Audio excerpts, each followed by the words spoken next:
সামনে হচ্ছে গরমের দিন আসতেছে, আর গরমের কারেন্ট যাওয়ার তো অভ্যাস আছে আমাদের দেশের, যার কারণে আমি আমার এই সেটআপটা করছি। এটা হচ্ছে গিয়ে জংফা 1000 ওয়াটের একটা ইনভার্টার, এবং সাথে 4টা 100 অ্যাম্পিয়ারের এইচের 4টা সেল দিয়ে আমি 12 ভোল্ট বা 14 ভোল্টের একটা ব্যাটারি বানাইছি। এগুলো হচ্ছে গিয়ে লিথিয়াম ফসফেট 3.2 ভোল্টের। তো এগুলো দিয়ে গত প্রায় 50-52 মিনিট ধরে হচ্ছে গিয়ে আমি চালাইতেছি।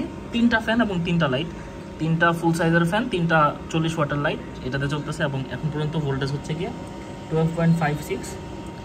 আর এটা হচ্ছে গিয়ে অরিজিনাল জংফা 1000 ওয়াটের ইনভার্টার। তো অনেকে জিজ্ঞেস করেন যে হচ্ছে কি ইনভার্টারগুলোর পাওয়ার কীরকম থাকে। তো আপনারা এটা দিয়ে অনায়াসেই 3টা ফ্যান 3টা লাইট জ্বালাতে পারবেন। আমি অলরেডি চালাচ্ছি 1 ঘন্টা ধরে, এবং এটা কোনো গরমই হয় নাই, একদম নর্মাল টেম্পারেচারে আছে। আর কি গরম বলতে নর্মাল কত 40-42 ডিগ্রি হবে। এটা হচ্ছে গিয়ে গরম হয়েছে, এবং কোনো রকমের ব্যাড রিডিং দেয় না, কোনো পোড়া গন্ধ করে না। এবং আমি এখানে যে তারটা দিছি তারটা হালকা গরম হয়েছে, এই থেকে ভালো তার আপাতত আমি পাইনি, যার কারণে এটি ইউজ করতে হয়েছে। পরবর্তীতে আমি হয়তো চেঞ্জ করবো।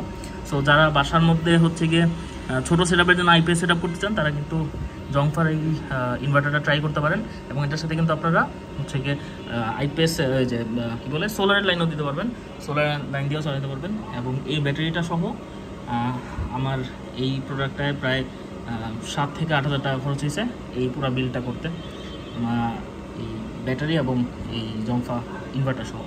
সো এই হচ্ছে একটা ভিডিও।